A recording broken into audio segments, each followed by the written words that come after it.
welcome to the Tennis IQ podcast. I'm Josh Berger. And I'm Brian Lomax. And on today's episode, we are going to discuss the wisdom or the path of wisdom of a tennis player. And to help us with this, we're going to refer to an article from The Guardian back in June. It was on the 25th of June. It was sort of a pre-Wimbledon article. And it's about Taylor Fritz. And the headline of the article is, Taylor Fritz, my happiness revolves around results. I think about it forever if I don't win a slam. And when I saw the headline, I thought it was very thought-provoking. And it reminded me of this idea of the progression of wisdom that we would hope to attain through our journey through tennis. And what I saw here was, my happiness revolves around results. And it made me think about, is that really how all of the elite performers, not only in tennis, but other sports, is that how they do it? Maybe some.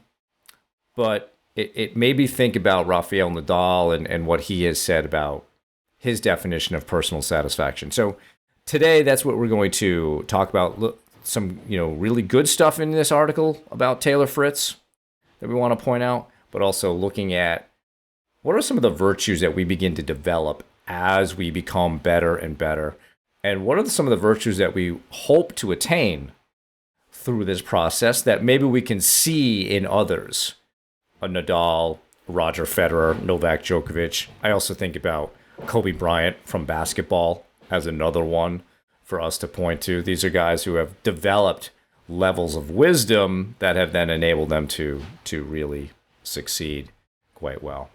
So before we jump in to the meat of the episode, I want to take a moment to mention our sponsor, Go Sport. So as a listener of the Tennis IQ podcast, you can get 10% off Go Sport products at gosport.com. So it's GEAU sport.com by using the discount code TennisIQ10.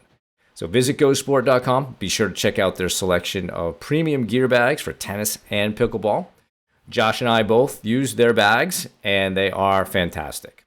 Again, use the discount code TennisIQ10 to get 10% off all products at gosport.com, GEAU sport.com. Okay, Josh, so talking today about kind of the progression of wisdom of a tennis player. We're also going to want to look at, in some detail, this interview/article with Taylor Fritz. What are your initial thoughts on the topic? A lot of initial thoughts. I think, first of all, it's interesting to see this arc of Taylor Fritz's career. I think he had a lot of success as a junior player.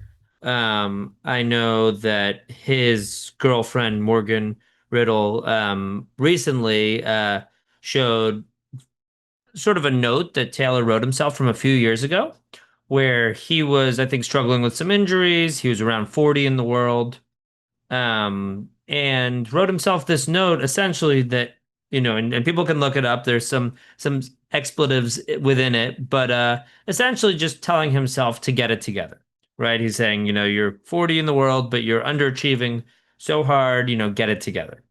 And I find that interesting because it's a level. I mean, we've talked before about the challenges of the pro tour, right? How for so many players, I think there's, on the men's side and on the women's side, I know there's over 1,000 ranked players, right?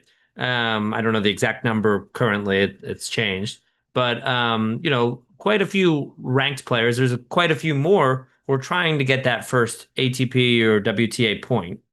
So there's lots and lots of pro players, and 40 in the world is higher than the lion's share of them.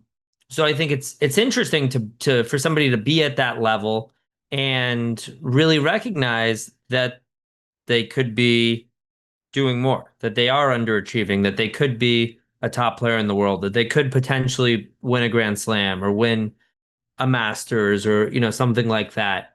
I think it shows a certain level of self-belief. I know that in this article he talks about sort of a delusional optimism, which, I think might also be thought of as maybe a delusional confidence, right? Which, I would say is definitely a beneficial thing, can lead people to believing that certain things are possible that probably a lot of people don't necessarily believe, or couldn't see.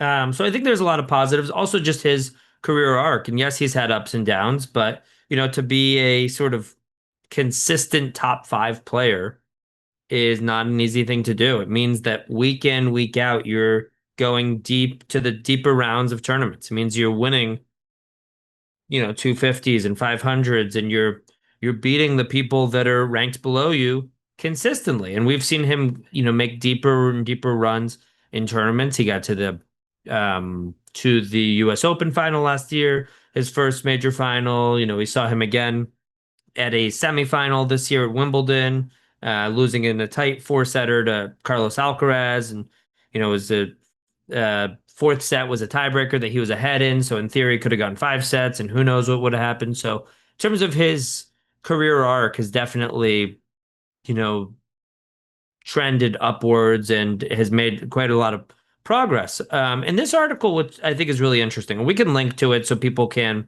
read through it themselves. But he brings up some interest. He brings up some points that I think Brian and I find quite interesting in terms of, he seems to view his, I think both his satisfaction and how he will look back at his career solely through the lens of results. And I totally get that. And I think a lot of athletes fall into that. And I would maybe say fall into that trap. And again, no part of this obviously is for us to criticize him. He's a professional athlete at the top of the game, and he has a lot of admirable qualities and all of that. I think we are talking about, some of these quotes in particular and just different sort of approaches that maybe he has, and comparing it to some other approaches, and bringing out certain themes within that. But talking about, yeah, how both his satisfaction and sort of how he'll look back at his career are really based on results, and talks a lot about winning a Grand Slam as sort of the goal. A quote here, he says, the quote is, "That's the only reason I really want to be playing," saying that of his quest to win a Grand Slam. He also says, I was pretty down as a lot of my mood and happiness revolves around my results. It's tough because as I get better, it takes more and more to make me happy. Now, we talked about being 40 in the world, where you're ahead of the lion's share of the pro tennis population. And now he's somewhere around 4 or 5 in the world. Sort of, I know him and Jack Draper have sort of flip-flopped a couple of times. But, the fact that he is at that point, right, sort of a mainstay at the top five, and so focused on this thing that he hasn't done yet, right? This winning a Grand Slam, and saying that, so much of his happiness revolves around that. And, and even recognizing that it takes more and more now, right? As he has climbed the ranks, as he is one of the top players in the world, is interesting. And right. And I think, it's, we can talk about how some of the pitfalls of this, right? How, okay, you can win a Grand Slam, and then what, right? Then do you retire right then on the spot? Or is it, okay, I've won a Grand Slam, and now I have one Grand Slam to my name, but Alcaraz and Sinner have more. And Djokovic and Nadal and Federer have so many more. And is he truly going to feel happiness after winning that first Grand Slam? I don't know. Because I think our point is that it's sort of a futile pursuit in certain ways, because it's, ultimately it's never ending, right? There's always more to be achieved. There's always more to be wanting. If it's all about achievements and results and rankings and Grand Slams, then in a certain way it's hollow, because there's always something more that you haven't done. There's always somebody to compare yourself to that's done more, right? You can be the best tennis player in the world, but you start comparing yourself to people in history. Okay, and then I'm the best tennis player in history, and then I'm comparing myself to other athletes in history. Then I'm comparing myself to other historical figures in terms of my impact. Like it's a never-ending pursuit, and I think it's hollow in a lot of ways because if we're basing, so much of our satisfaction on that, then we're going through that whole pursuit ultimately unsatisfied and unhappy along that road. So I know I've said a lot there, but wanted you to jump in and maybe respond to some of that or add in some other things as well. Well, I think there's a lot of good stuff there, Josh, and you're hitting on this notion of should we base our happiness and personal satisfaction on things like results and outcomes that we cannot fully control.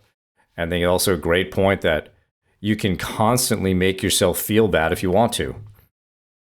On the flip side, we're not asking any players to just be content with what they've done to date. This is a journey, and I think this is the part that is very admirable with Taylor Fritz, is that he recognized it at number 40 in the world that he was still underachieving, that there was more there. And quite frankly, would love to see more people do something like that. Maybe the tone of the note, it not the best, but it got him to take action. And what I hear in that note is this is a guy who's got a lot of ambition and recognized that if you want to achieve your ambition, you need to take action. You need to start doing things more professionally and taking care of those things. And there's a lot that goes into that. So we're not asking anybody to just be content with what you have achieved. But we also want players to understand that happiness and personal satisfaction should probably be driven more by some things you can control.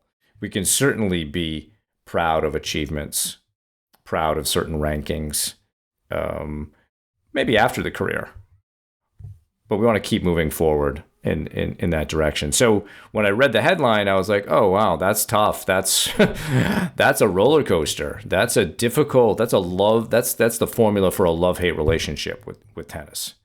And, it reminded me of something that there's a mental performance trainer for the Philadelphia Phillies, Major League Baseball, CC Kraft. She wrote a series of things on LinkedIn some months ago. And one of the things that she wrote was that I think is brilliant is that there are many paths to success, not all of which are healthy. And all we're kind of saying here is, Taylor Fritz, he's a very successful tennis player. He could win a Grand Slam. Chances are not great. They're not terrible, but he could win a Grand Slam, but he might not win a Grand Slam. But that's to say that he's achieved a certain level of success, believing in results being the most important thing. Results being my way to happiness. I think we as sports psychology professionals would say, okay, that is an approach. Is it the healthiest and best approach? I would probably say no. It's not. But he has gotten to a certain level. You can't necessarily argue with that. But I think we would say, look, you don't want to be having your mood depend on results and rankings and those types of things. And so then I contrast this perspective about results, or happiness being dependent on results with Rafael Nadal's definition of personal satisfaction. And he articulated this, whether it was on purpose or not, in a press conference after his 2018 quarterfinal match against Dominic Thiem. And he was asked, now that you're getting a little bit later in your career, are these big wins, do they mean more? And he kind of talked about how all of his wins mean a lot because he was hurt back in 2005 with a foot injury. And then he just sort of veered off, and it was very interesting. He just started to think about like winning, losing, and he's starting to think about like what that means. And then he equated it to, when you go out there onto the court and you play with great attitude and you give it everything you have, then you can come home and be satisfied with what you did. And he said, I won this match. Very happy to be now in the semifinal. but I lost a match just like this at Wimbledon. And he said the feeling's the same, right? I was still happy with my performance, even though I lost that 5-setter at Wimbledon. So that's a really different perspective, isn't it, Josh, between the two guys, right? Nadal knows that if, especially in a sport like tennis, there are going to be matches in which both guys really deserve to win, or no one deserves to lose. And that match versus team was definitely one of them. Dominic didn't do really anything wrong at the end. It's just like you get down into a fifth set tiebreaker and somebody's got to win, somebody's got to lose. That's a really tough way to end it. And that's just the nature of the sport. So, yeah, would Nadal be disappointed like when he lost that Wimbledon 5-setter? I'm sure he was disappointed, but on the other hand, hey, he did everything he could there. And so I think this is like what represents sort of that progression of wisdom where we go from like, you know, really, really good / great player to elite player. And so when we think about that top level, when you think about a guy like Nadal, there's so much out there about him and his wisdom as a tennis player. Because I think of the top 3, he's probably the most, not necessarily articulate, but the one who speaks most kind of about philosophical pieces in tennis, like the suffering piece. How, tennis is a lot about suffering through loss and the struggle of that. The focusing on routines and things that you can control. Just even the character pieces that he learned early on from his Uncle Tony. He had another uncle who played professional soccer for Barcelona and for Spain. So there was a lot of character building very early on for him. And so when you think about Nadal and you think about sort of the highest level of an elite athlete, there's a lot of humility there. Doesn't need to tell you his resume. He just goes out and he's just Rafa. He's doing his thing. He doesn't need to he doesn't have that egomania where he has to tell you his resume every time he sees you. He's just himself out there, right?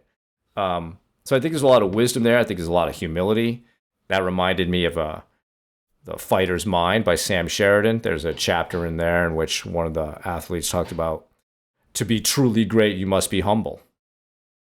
And I think we've had this discussion, Josh, around ego and egomania, that you have to be able to let go of the ego a bit more.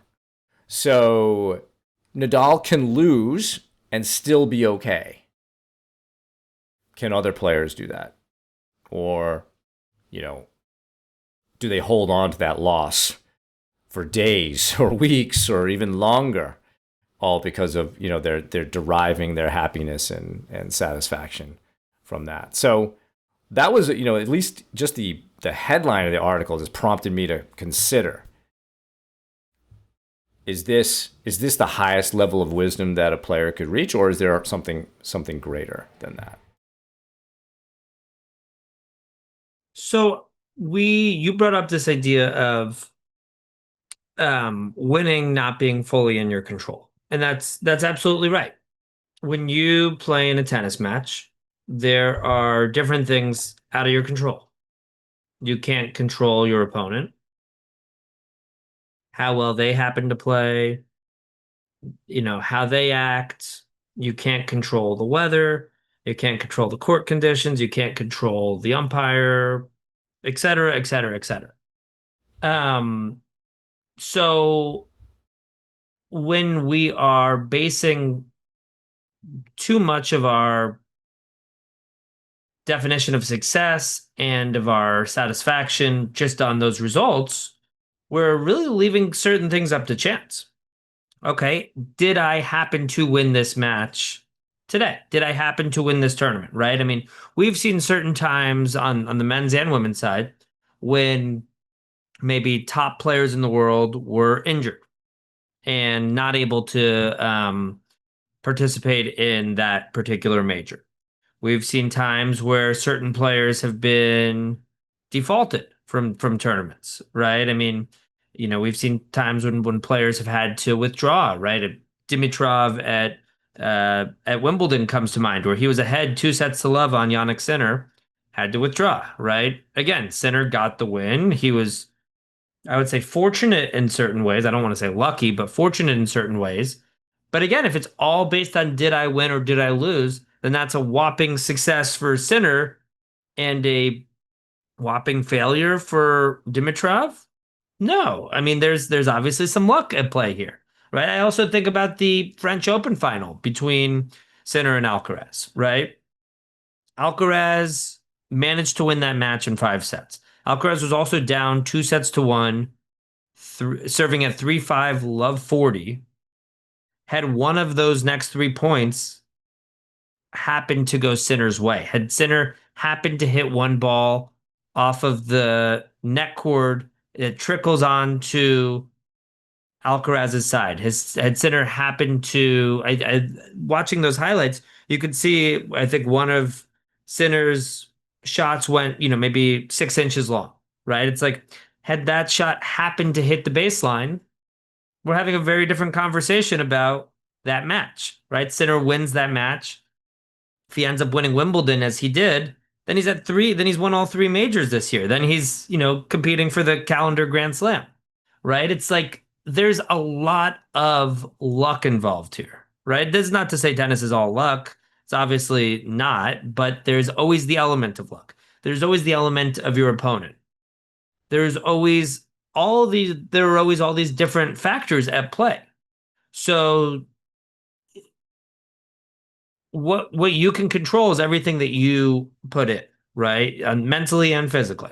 Everything that you're doing, in terms of your attitude, your effort, your how you're using your mental tools, how your strategy, like these are the controllable pieces. And if you can kind of like what Nadal was saying, if you can compete with great attitude, great enthusiasm, feel like you've left everything out there, then that's success, right? Maybe you end up winning that match ultimately. Maybe you don't. Maybe you end up with 22 Grand Slams like Nadal did. Maybe you end up with zero and you wind up top 5 in the world or top 50 in the world or 500 in the world. But I think having a definition of success based more on that, based on that satisfaction that you did everything that you could, you controlled what you can, I think is in certain ways a deeper and better definition because I think it's one that can be achieved by everybody ultimately, right? Not everybody can be number one in the world. Not everybody can win a Grand Slam. I think about the men's tennis players between, let's say, the years 2003 to 2020 or 2022 or so, when almost all of those Grand Slams were won by three people, right? Federer, Nadal, and Djokovic. Yeah, think about like So Andy Roddick, right? Another American, right? Who could have yep, had many more Grand Slams, and it was a great competitor. exactly. Well, he won one, right? I think of a Thomas Berdych, right? He didn't win any Grand Slams, but he was consistently top 5, top 10 in the world, getting quarterfinals, semifinals in slams. I think about a Kei Nishikori, right? Great player, didn't manage to win one. Marin Cilic won one, right? It's like these top players who, again, because of some luck and fortune, or you know, didn't win any Grand Slams or won one. Again, they had the disfortune, you could say, of having to be in the same era as these 3 guys. So, and you bring up Nadal. I think, Kobe Bryant is another great example of that, right? You can find clip after clip after clip of him on YouTube where, he's saying things like failure doesn't exist, right? It's all about learning and getting better and improvement. And it's, what I think is a difference between sort of the Kobe and Nadal approach to not just the what we hear in this article from Fritz, but I think we hear similar things from Zverev. I've heard Sabalenka say certain similar things of maybe more of a focus on results at times. to me, the Kobe slash Nadal approach is a lot more sustainable over time, right? You're going to have ups and downs, and regardless of how high you reach in your sport or in whatever your pursuit is, there's ups and downs for everybody. So if it's all about results, where you're essentially guaranteeing frustration, you're guaranteeing disappointment, you're guaranteeing that your own identity and self-image is going to go up and down with your results. Where if instead it's more about this feeling that you've done everything that you can possibly do. Okay, I lost, but it's not failure. I learned, right? Or I'm, trying to go out there every day with just literally giving my best and not this sort of generic, oh, do your best out there, but really specifically mentally and physically, what does my best look like? And can I honestly look myself in the mirror and say whether I gave my best or not? I think that sort of approach is a lot more sustainable in the long run, considering that everybody will have their ups and downs, right? You look at somebody like Nadal, the amount of injuries that he had over his 20 or so year career is almost unimaginable, right? But every time, I think had he had the mindset that okay, it's all about results. I need to win. I need to win Grand Slams. I have to win this next French Open, right? I question whether he would have been able to keep coming back because he would have felt like a failure every time he got injured or every time he had to sit out a major. So again, I think, considering the inevitability of trials and tribulations and ups and downs, I think that, I think that Nadal Kobe approach is preferable for, for those reasons that, I think it helps you during those inevitable down moments. So that it's that Nadal Kobe approach that prompted me, when I saw the Fritz statement about happiness coming from results, it got me to think about, all right, what is the progression of wisdom and mindset of a player through the lifetime? And so I went to Gemini, which is Google's AI, and I asked it, I just tried to prompt it a little bit because I just wanted to see what it would come up with.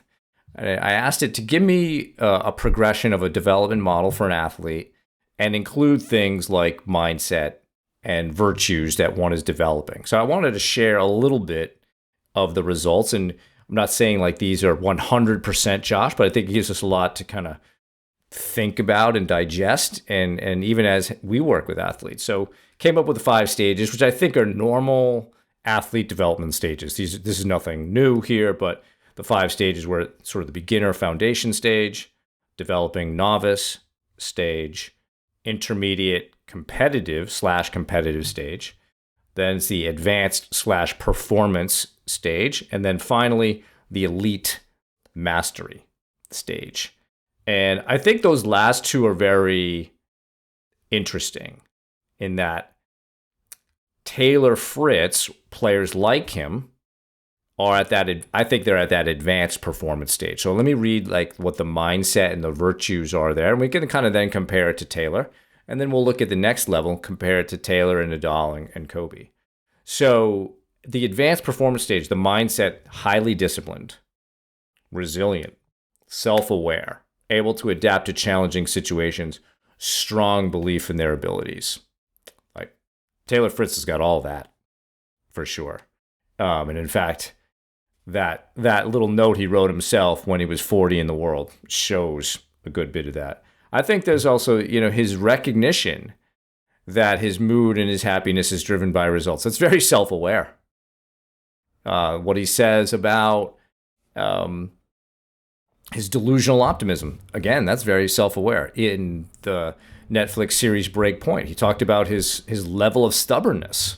Again, another self-awareness. Is that a good thing or not? Hard to know, right? It could be an excess might be a vice, lack of it might be a vice. What's the middle ground there? I think also him recognizing that Sinner and Alcaraz are now beginning to perhaps establish a new era of domination when there was maybe a 1-year opening for anybody to win. But that motivates him. That shows, again, a lot of resilience there. So the virtues of the advanced performance stage are self-awareness, strategic thinking, so ability to analyze situations, anticipate outcomes, make changes, professionalism, grit, and sacrifice. Not my favorite word, Josh, because I think sacrifice makes it seem like choosing an extraordinary life over an ordinary life is a bad choice. But to me, it's like understanding the impact of your choices, right? I would never say that Taylor Fritz is sacrificing something because that he's like mastering something, right? So what are you really sacrificing? But I think those are some interesting virtues. Do you want to comment on any of that before we move to the elite stage? Um, I guess what I would say, and definitely want you to to add, yeah, to add a lot more in terms of the elite stage as well. But I think I think that's where a lot of people are. I would say Yeah. it's a lot more common to be sort of in that sort of stage or with that sort of thinking, or this disciplined approach, but it also being a little bit more result focused. Um, I think it's a lot more common to be there rather than this next stage that you're going to talk about with, sort of across the board in tennis, outside of tennis. Yeah. When you look at people that, whether it's somebody who's top five in the world or somebody who's, you know, top of their section in USTA, 16 and under or 18 and under or whatever it may be. So I think this is a lot more common. I think there's a lot of people who were, high performing in whatever their domain that fall into exactly that category. Yeah. And a lot of the metrics of that stage tend to be, where you finish, different maybe personal bests, achieving rankings, etc. So the elite mastery stage, and this is a hard stage to reach because it's not necessarily promoted in our society as a place to get to. So much of our society is all about winning. But I feel like a lot of that, I don't want people to necessarily take offense to this, but that's like an ordinary mindset. We want to be extraordinary. We don't want to be ordinary. The ordinary mindset is just focus on winning, winning, winning, and results. The extraordinary mindset focuses on mastery, becoming the best that you can become. So the mindset of the next stage was about peak performance state, mastery of the physical and mental aspects of the sport, deep understanding of their sport, often contributing to the sport's development. The key virtues, touched on a couple of these already, but wisdom. So wisdom here is profound understanding of their sport, human performance, and the nuanced interplay of physical and mental factors. There's a leadership aspect to it. Humility, so despite supreme achievement, maintaining a grounded perspective and recognizing the ongoing journey of growth. Generosity, a willingness to share knowledge, mentor others, and contribute to the sport's future. We certainly see that with Nadal and his generosity with his academy and what he's done with other players. And then sort of a long-term perspective, understanding their place in the sport's history and planning for a fulfilling life beyond competition. We've seen that with both Federer and Nadal and how they're treating their post-playing career. So I really like this stage. I think this is a place for us to all try to aspire to get to. That long-term perspective. And this is something I think, Josh, we have touched on in numerous episodes, this notion of becoming the best you can become as being kind of an ultimate or a pinnacle goal that hopefully drives everything else. I think, when we talk about creating the healthiest path through the journey of tennis, that's a big part of it. Using that as our guiding star to everything that we do, winning, rankings, tournaments. These are all just milestones along the way. They are not the destinations. And that's what I think when you look at some of what is here in terms of the elite mastery stage, recognize the ongoing journey, understanding, your place in history. That I think Nadal extremely good at that. Actually, all three of the kind of the big three have been good at that. So, can a player like Taylor Fritz get here? Hard to know. As I said earlier, Rafael Nadal was exposed to being a person of good character very early on in his life. Not saying Taylor Fritz isn't a person of good character. Um, but he had that upbringing. Taylor had a different upbringing, different parents, different environment. His dad. He mentions his dad a lot in the interview. A lot of good stuff, but maybe for the next level, just wasn't as professional of a coach as he needed at that time, right? So my hope is that as people are listening to this, that they begin to think about how much of their own happiness or mood is driven by a single win, or maybe even just a single winner or error, because you see a lot of that just on the court, just the love-hate relationship that people have with tennis in a match. Forget about after or during, or between matches, right? So how much of this can we understand so that we're not just deriving this happiness from outcomes like a good point or a good match, but really understanding, hey, we're on this journey, and things like points are a part of the journey, and they add up. There's a purpose to them. There's a purpose to my matches, and it's all adding up to, can I become the best player that I can possibly become? I think, what Taylor realized at 40 in the world is that there is more there. So he did channel it. So there is a part of him that gets it, right? There's more to him becoming great. But I think all we're just suggesting is, all right, let's make sure we are not basing our mood and our happiness on stuff that is not fully in our control. So any thoughts on the elite mastery stage, Josh, as you hear some of those mindsets and virtues that one can develop? Well, I think what's interesting about it, and I think it's paradoxical in a certain way, it's almost like once we're not so focused on winning and results, it's easier to actually achieve them. Yeah, they flow more. Exactly. It's, I think, sort of a Zen approach in a certain way, where it's like we're not so focused on this thing, we're almost, I don't want to say like letting it happen, but we're more process oriented, right? We're focused on the types of things that are needed to be great and be excellent, and focusing on doing all those things really well, right? Controlling what we can. We're going about things in the right way ultimately, and not so bound by did I win or lose this last point or this last match. Obviously, I prefer to win always, but if it's all about that, then we lose sight of that process that we need. But it's okay, by going about that process in the right way, I set myself up for exactly those same things, winning titles, rankings, et cetera, et cetera.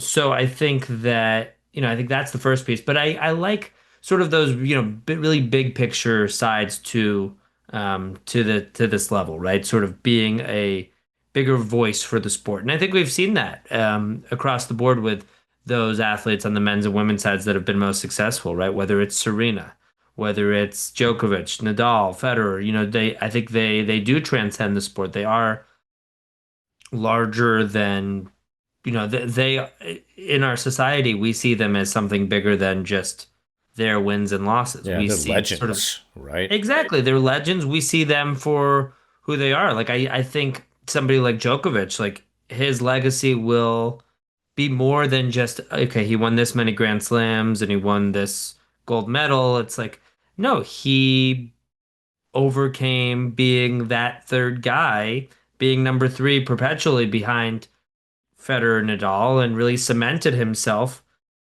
in that picture, right? Actually winning more Grand Slams than the two of them, right? Or you look at Federer and he's, yeah, I think a legend, an icon in so many ways. And again, but it's not just about the wins and losses. He's had this foundation now for decades doing education in Africa, underserved communities in Africa and in different sorts of places. And again, that's part of his legacy. That's part of him. And it's, I think when people can sort of take a step back and take that bigger term approach, both within their both within a match, within, the competing frame, but also just as they look at their career and their life, I think it's a lot easier to, I think it's just a more mature approach. And I think it really is the type of approach that leads to excellence, right? It's like I am striving for something a lot bigger here. Yes, every time I'm on the court, I always want to win. I want to be the one that wins 55% of my points today, not 45% of my points. But ultimately it's not all about that. It's about something bigger. So I think when athletes can buy into that approach, first of all, I think it does lead to more winning and more success in that way. But I think it leads to a lot more fulfillment. And I think it leads players towards that path of excellence because I think if it's all about winning, it's really easy to get derailed. It's easy to burn out. It's easy to quit. It's easy to say, okay, I guess I'm just not cut out for this. Where if there is more of that understanding of that those ups and downs will happen, that successes, that wins and losses will happen, that injuries are going to happen, that, again, we look at a career like Nadal's and all of these things have happened so many times. And, it's the same with Djokovic, Federer, Serena, et cetera, et cetera. Venus coming back at 45 and winning pro level matches.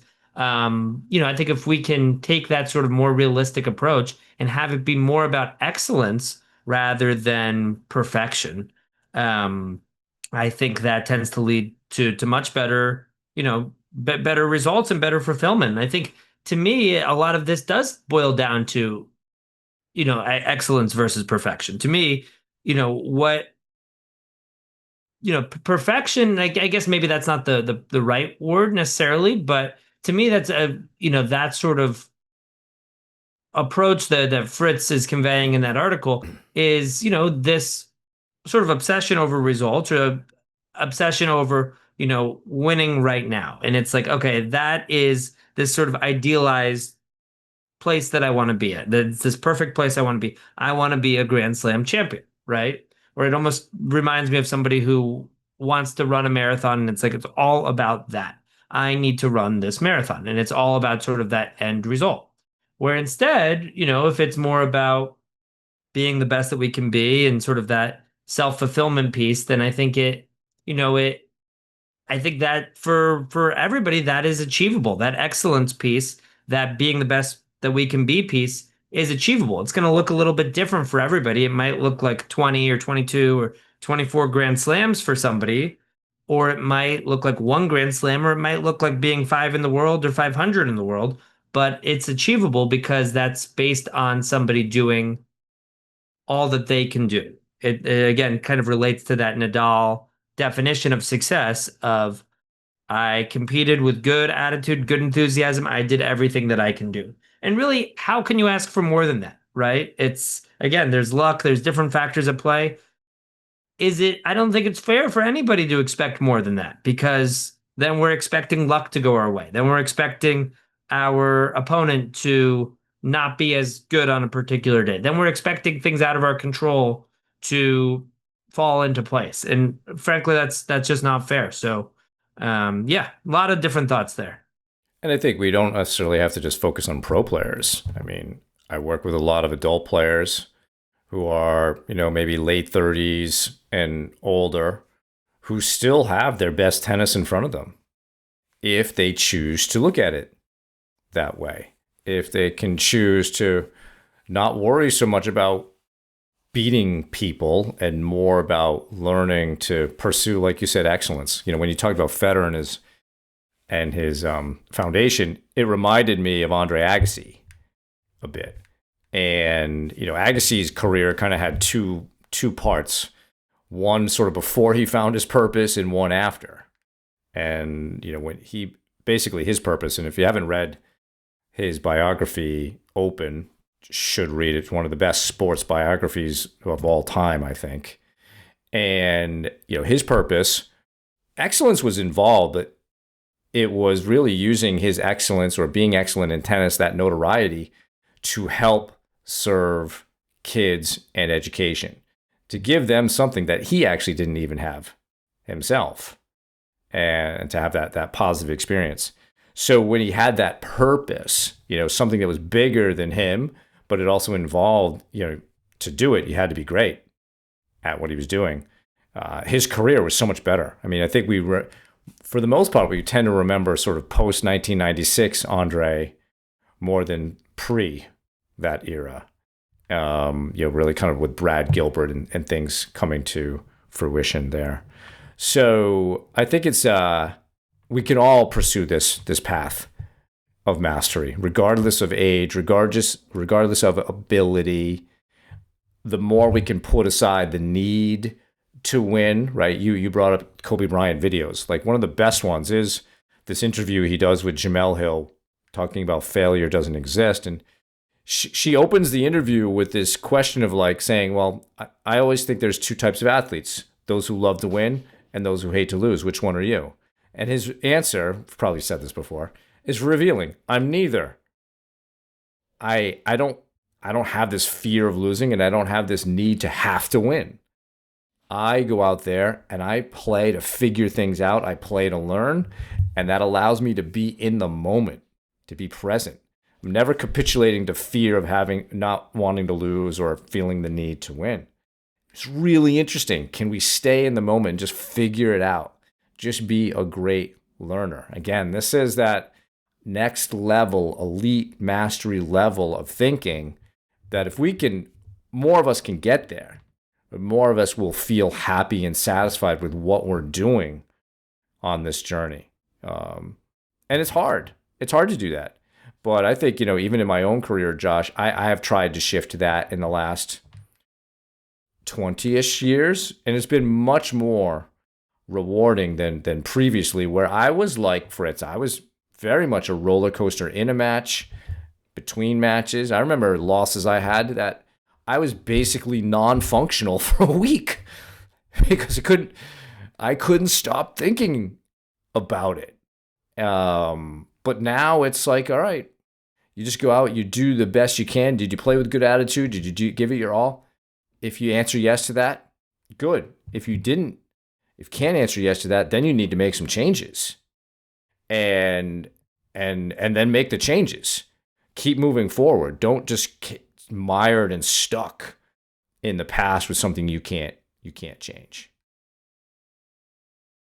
Absolutely. And I think, in a lot of ways, it is the ordinary approach that people take. It's the ordinary mindset. And obviously there's nothing ordinary about getting to number, 4 or 5 in the world, right? There's nothing ordinary about having a sort of a career progression in the way that he has. I think we're talking about, sort of a ordinary or sort of default mindset that a lot of people have, that I think in a lot of ways society conditions us to getting into that sort of mindset where it is all about winning and results and defining success based on those results. And I think, there are certain rare people like a Kobe or like a Rafa who convey, a very different perspective. And I think that's what that's what we're touching on. That it's, when you can go about things in a very different way, you're not bound by your results. You're not defining yourself based on your results. We see, and I see it in the work that I do, constantly, right? People who, yeah, they too much of their self-image is based on them as an athlete, right? And the danger of that is that with every success and failure, our self-image, of who we are as a person, not just tennis being something that I do and something that I care about and love. It's no, I am a tennis player, so that when things are great, I feel amazing about myself. And when things are not great on the court with my results, that I feel horrible about myself. And, and considering those ups and downs that will happen, I think that's a really dangerous approach. And I think, unfortunately, it's an approach that a lot of people fall into. And I think it's a trap. So I think, we're offering a different perspective. We're offering a different approach that I think transcends that in a lot of ways. And I think when people can buy into it, and I don't think it's an easy process. I don't think you just flip the switch and you just decide, okay, now I was thinking this way, now I'm thinking that way. I think it's a constant process, and it's even when people are on that other side of it, there are moments where, urges where it's like, okay, I need to win this next point, or I need to win this match today, or I should win, or et cetera, et cetera. But I think that we can, get into a more helpful and healthy place by seeing beyond that, by seeing the pitfalls of that, and by, you know, getting more into that other sort of philosophy. I think that's a great way to kind of sum it all up, Josh. And I appreciate this conversation today. It's we are really trying to touch on what does elite high performance mean, and how do we get there? Because there's a difference between people who win multiple Grand Slams, people who win one, and people who don't win any. And that's true in any sport. And I think all we're trying to do is let's try to understand a little bit more about those people who are repeat winners. What's different about that than someone who wins one or two, and then someone who maybe gets close but doesn't win, etc. Right? So again, I appreciate the engagement on this, and the article in the Guardian. We'll link to that. It was very an interesting and thought provoking prompt for us today. So that's our show for today. Thank you for listening. For more on today's episode, please check out the show notes. If you have any feedback or questions for the two of us, please email us at tennisiqpodcast@gmail.com. Also, if you're enjoying the content that Josh and I discuss on the show, please rate and review the podcast so other tennis enthusiasts can find it more easily. Additionally, to be notified of new episodes, please subscribe to the show on your podcast platform of choice, including YouTube. And you can also check us out on Instagram. Thanks again, and we'll talk to you soon in our next episode.